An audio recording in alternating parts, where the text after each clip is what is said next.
Come back with me to 1986. I am in the hospital and I am lying in bed when my husband walked in and he said, "I'm so sorry, your father has died." And I said, what do you mean? My dad's dead. I'm about to give birth to not one baby, not twins, but triplets. I'm in labor, ready to give birth. And my father died? He died by suicide.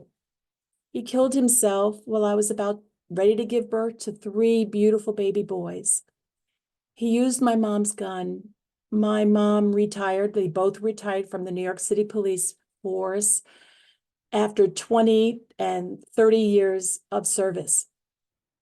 But he had deteriorating discs, couldn't live with his pain, and ended his life. But he did that at a point in my life when I had these babies. How do I go home and take care of three little beautiful baby boys and not have my dad sitting at the kitchen table holding one of them? How do I do that? And I needed to make meaning in his death. Do other people grieve like me? Am I the only one who's a suicide loss survivor? Over 30 years ago, there wasn't that many avenues for postvention. And I searched for meaning in his life. I even went back to school. I already had my Bachelor of Science in Psychology, but I went back to school and got a master's in thanatology because I needed to learn. I needed to know, what is this thing called grief and mourning and bereavement? And do other people suffer this intense emotional pain, emotions, cognitions, behaviors, physical manifestations, spiritual manifestations of loss? Am I the only one? And it propelled me into my career. I became a thanatologist. And people say, what is a thanatologist? Well, it's a specialist in death, dying, and bereavement. And I worked in hospice and I facilitated several different types of support groups. I'm trained in helping people who are bereaved. But my lane for so many years was suicide postvention, helping people like myself who experience this sudden traumatic loss and help them cope with it. And I became a keynote speaker. I've been doing this for over almost 25 years now, speaking to audiences, therapists, social workers, police officers, first responders, helping them manage their stressful careers.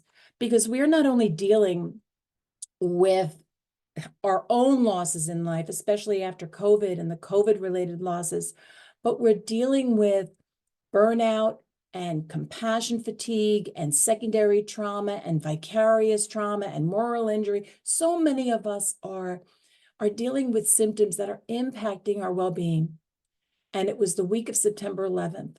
I was working during the day as a hospice bereavement counselor or coordinator. At night, I was facilitating a suicide loss support group. That was once a month. But that week, I was also teaching a health crisis master's level class at Brooklyn College. And it was during my ride home that I felt like I can't hear one more story. And I'm supposed to be the expert in this. I'm no expert. I'm just a grieving daughter, someone who's gone through 9/11, just a person who's hurting. And I realized it wasn't just burnout.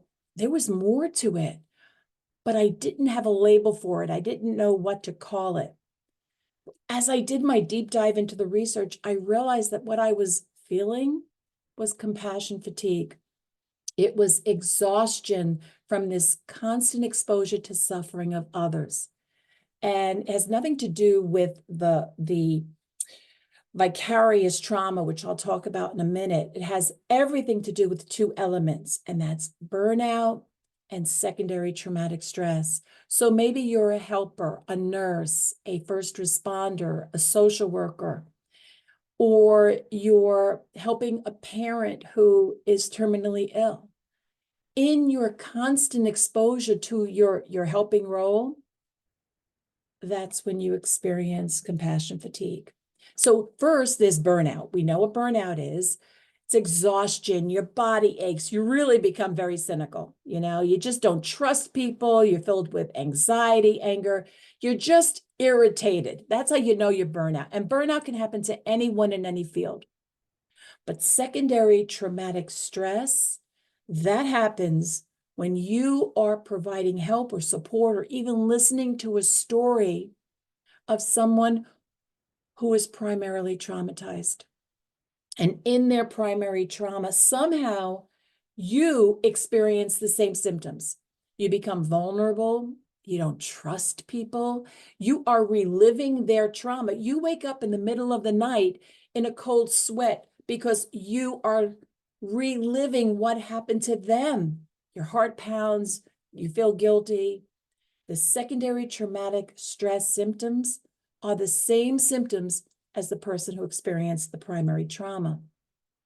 Now, besides compassion fatigue, many professionals experience vicarious trauma. So imagine that the person you're with experienced trauma, your best friend, your spouse, or a client. Somehow you are now experiencing their symptoms vicariously, and it changes your view of the world. It affects your brain. You no longer feel safe. Your thoughts about trusting yourself and others, you feel vulnerable.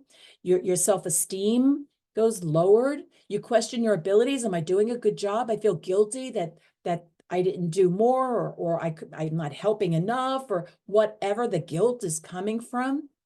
You might have problems with intimacy, relationships. You don't want to get close to people. You don't feel like you're in control. And you have this intrusive thought. You keep re-experiencing the other person's trauma. So what happens? You have a change in your worldview. The world isn't safe. I don't like the people around me. I have these shattered assumptions about my sense of self, who I am in the world, and that could be permanent. So many people think that they're just burning out. And what you'll realize by being present here today is that maybe it's not just burnout. Maybe you're experiencing secondary trauma or compassion fatigue or vicarious trauma because something's just not right. And perhaps you're grieving that you might have lost a loved one, a friend, or a pet. And if that's happened to you, I am truly sorry. It is so hard to lose someone. We miss them. We just miss them. And grief is so painful. But as a helper or someone listening to someone who is grieving, what happens to you? It wasn't your loss, but vicariously, you're experiencing the same grief emotions and cognitions and all that other stuff that's going on in your body, even though it was their grief. That's called vicarious grief. When you experience the same symptoms indirectly by your exposure to helping somebody else. Maybe your pet just died and their pet died, so your personal history, or you're connected to their lost narrative. Maybe they're talking about a car accident where their loved one was killed in a car crash, and you maybe 20 or 30 years ago knew someone close to you that died the same way. So we need to be familiar with what brings about grief and recognize how it impacts you, especially in the workplace. I work with so many HR who expect you to come back to work and be okay. And you know what? You're not okay. You have feelings of loneliness, isolation, negative self-talk, rage, whether you are experiencing grief or vicarious grief. They are so much the same. So that's why I recommend support groups for grieving folk or peer-to-peer, but it's about talking about your loss and moving your loss forward, whether it's your own loss or somebody else's that impacted you, where you need to talk about it. So how do we find meaning in loss? How do I find meaning in my father killing himself right before I'm about to give birth to triplets? Now, I was able to keep the babies in utero for 3 weeks because they weren't quite ready to be cooked to be born, right? So I was so blessed. But for those 3 weeks, I couldn't attend my dad's funeral. I couldn't be present for my mom. I couldn't do the rituals of death. How do I find meaning in his suicide when I can't even see his grave? How do you find meaning in that? No matter what your loss, and whether it happened recently or if it happened years ago, I believe that we need to find meaning in it. Bob Niemeyer talks about meaning making. He's been talking about making meaning for almost 30 years. So how do we find meaning in loss? Maybe you're more spiritual or more compassionate, or you just say, I'm dealing with it. I've got the tools. Maybe you don't take life for granted, or your family is more important now than ever, and you live life to the fullest. Maybe you value your relationships more than you ever did because you realize they could be snapped from you in a moment. Maybe you're not upset by the small stuff. You might experience personal growth from it. And you say, how can that be? I lost my child. I lost my parent. I lost my best friend. There's no growth in that. Well, there could be personal growth in that. How do you grow from that? What do you do with that? How do you move that forward for the greater good? And also, you could find meaning by just saying life is short. No one's going to live forever. And maybe at work, you thought you were going to be at work forever. And then what happens? The pandemic hit and it screwed up everything. It caused so much mental illness. It caused loneliness. It increased suicide. It became a huge problem. And retention now is a major issue across the United States. So what do organizations need to do to keep you healthy, to keep you in your job? Well, they need to be more flexible. They need to, remote options and give you more money and help you mentor new employees and be team focused and stay interviews, do whatever they have to do to help you stay in your job, because there's so much impacting your job: the compassion fatigue, vicarious trauma, burnout, loss, death. Oprah Winfrey said, the greatest discovery of all time is that a person can change their future by merely changing their attitude. How are you going to change your attitude? My son lives in Florida and he has a Frenchie. I think they're the ugliest dogs, but I love him. People stop me while I'm walking and it's 90 degrees and I'm sweating and it's disgusting. And they'll say, oh, Frenchie, he's so cute. And I'm like, oh, I start smiling and my whole attitude changes because somebody wants to pet my dog. So consider how you could change your attitude and be accountable for that. Know what you need to do and actually do it. Don't just say, I'm going to try or I'm thinking about it. Just do it and do it today. And in what ways do you hold yourself personally accountable to manage your stress, your trauma, and the grief that you've experienced for a short period of time or a lifetime?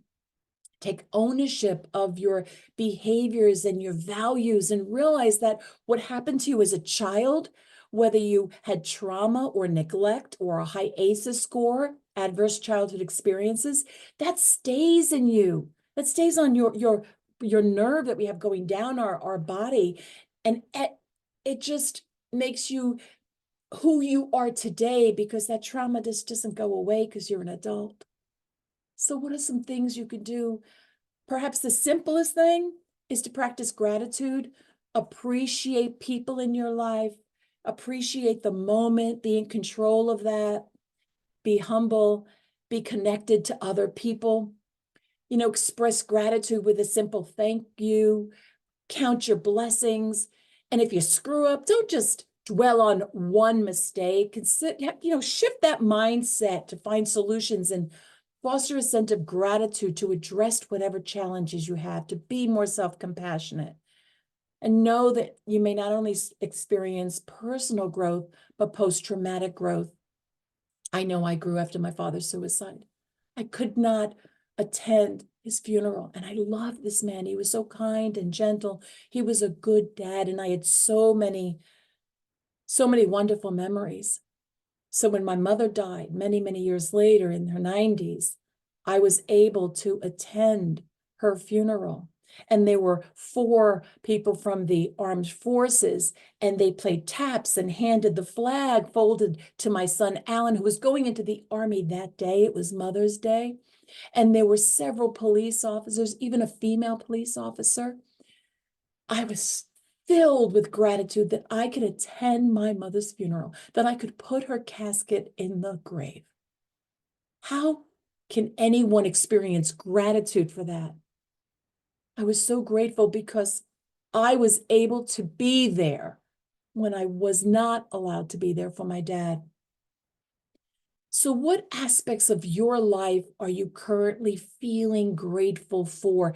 Consider that. Ask yourself, put it in your mind's eye. What are you grateful for? You know, Stephen Covey said the key is not to prioritize what's on your schedule, but to schedule your priorities. So what are you prioritizing? What is important to you? What are you grateful for? It's the simplest things in life. But what are you allowing?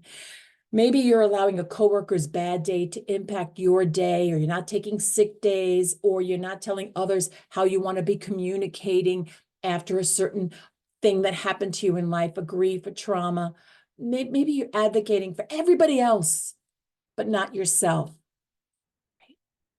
So it's so important to have boundary development so you could be more productive at work, so you're not overwhelmed. So many people talk about being overwhelmed. Now, I did a deep dive for years into this topic of overwhelmed. And what happens with overwhelmed is that they think it's this overwhelmed because of what they're working on, and it's not. It goes through your system from when you were a young child. It's your adverse childhood experiences. It is all your young losses. It is the trauma that has followed you through life. It is some of the decisions that you've made 5 years, 10 years ago, and you haven't worked through your trauma and your loss that stays in your body. That's why somatic experiencing and moving your body is so important. We need to keep our boundaries to lower that stress and to set an example for other people.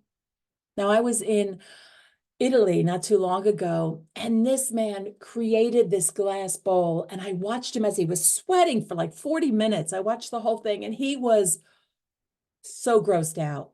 But in the end, he brought it over and he was smiling and he was so proud of himself.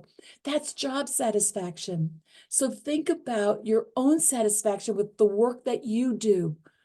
Do you love what you do? Are you passionate about what you do? Do you feel like you're making a difference? Job satisfaction is so important so you don't burn out. You might also be experiencing what I called a few minutes ago, post-traumatic growth. Maybe something traumatic happened in your life, but it's not resilience where you bounce back. No, post-traumatic growth, you are bouncing forward. You have experienced this reflection and meaning making and strength that you did not have prior to the event. You have moved forward because of what happened to you. You're not the same person. So we know we're not superpowers, but just for a moment, if you had a superpower that would make your job bearable, what do you think you need? Do you need to be cloned? Do you need to slow down time? Do you need to read minds? What do you need so you could be less overwhelmed? We also need to focus on laughter. Laughter is a natural mental health remedy. It alleviates tension, improves your mood. We know laughter is critical for our happiness. So optimism, being optimistic, believing that things are going to be okay, describing your world, your job as rewarding and fulfilling, not assuming all the blame for all the screw ups, knowing things are temporary, being optimistic, having a sense of humor, having a spiritual life. It's the basis of well-being. It affirms your purpose in life. So think, well, what is my purpose? Why am I here? Why do I feel so overwhelmed? Maybe because I'm here, here, here, and here. Well, maybe you need to just be right here. We also need to focus on spiritual workplaces, which have nothing to do with religion, and just sharing and positive energy and knowing that you're connected to something bigger than you yourself, right? So reflect on your beliefs and your values. Maybe you say, I help individuals and improve their lives because I'm a coach. Well, how have you made meaning of your job? Every single person will answer that in their own way. How have you made meaning of your work? And realize that I'm sitting here and you're there, and there are so many people who are going to be watching this on tape, but we are all connected on this universal scale. And we have to look for meaning when we listen and how we could bring that into our hearts, and look for awe-inspiring moments, whether we're sitting by a tree or water or the birth of a baby, and flourish. Look for ways to thrive, to be attached to people on a deeper level, to be insightful, to achieve your goals. It's also about being mindful, being present. And today, several of you, I've been on for several hours listening and learning from others today, and being mindful, focusing your intention in the moment, and realizing that social connections is so important. I don't know you. You have never met me. Perhaps you never heard me speak or seen any of my videos, or maybe not LinkedIn on LinkedIn. But we are connected because we care about the world. We care about our community. We care about our friends. We care about our family. And most importantly, we care about ourselves. We care about ourselves. We are compassionate.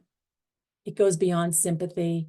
You recognize that other people are suffering and you want to help them. You actively engage with them, but you have to bring that back to yourself. Self-compassion. How do you treat yourself, especially when you screw up, when you fail? Do you give yourself the same kindness you would give others? Do you learn from your mistakes and try again? And despite not being perfect, I know a lot of people want to be perfect. You're not, you're human. Can you still have a positive, caring attitude? Can you tolerate your painful emotions, anxiety, isolation, shame? Is that who you are? Or do you say, no, I am self-compassionate. I am kind to myself. I do screw up. So how do you cultivate your self-compassion to nurture your well-being? Do you set boundaries? So many people, now I'm a keynoter, so I speak to so many social workers and therapists and nurses who have a hard time setting boundaries because they are so empathetic and compassionate. Do you have self-care rituals? Do you come home at the long day and do you have you drink your water, you're mindful, maybe you take a nice bath? Do you have positive self-talk? Be affirmative. Do you seek support? Do you call a friend? Mindfulness, forgiving. How do you personally, this is about you. This is about you taking care of yourself so you could be a better coach, a better mom, a better friend, a better human being. Now, research on self-compassion demonstrates, yes, it's great for wellness, building resilience and well-being. As I said before, it alleviates your stress and anxiety, but it enhances your emotional resilience. That's the bottom line. When you are self-compassionate, you are getting in touch with your greatest strengths. What are your greatest strengths? Is it love of learning? And that's why you're here today listening to all these speakers present on this podcast? Or is it wisdom? Is it taking the information and then bringing it back to those you coach? Be self-compassionate and build your resilience. Or maybe you're just screwing up, binge eating, substance abuse, and you're not even focusing on problem solving. So what internal resources help you to be self-compassion? What is helping you take care of yourself? There's an Akita principle. You can't control the unexpected, but you can control your responses to it. So imagine you met an older version of yourself right this second. Think about their sage advice. What would they say to you about this point in your life? What would your older self say? So as we end right now, I want to just share with you that I just wrote a book, and it's called Living Blue, Helping Law Enforcement Officers and Their Families Survive and Thrive from Recruitment to Retirement. I wrote it with a cold case retired homicide detective, Jason Palomera. Very excited about that. Also, I am a bereavement specialist, so I have the palette of grief on my website, but I know that we're going to be sharing that as a free giveaway in the chat bar. I want to thank you so much for attending today. I also wrote the book, but I didn't say goodbye, helping families after a suicide, because my dad died by suicide. So my life's work is providing support to those who are struggling with suicide ideation, prevention, intervention, and most definitely postvention. So I thank you. I thank you for being a part of this 30-minute program and for listening. And thank you, Kim, for inviting me.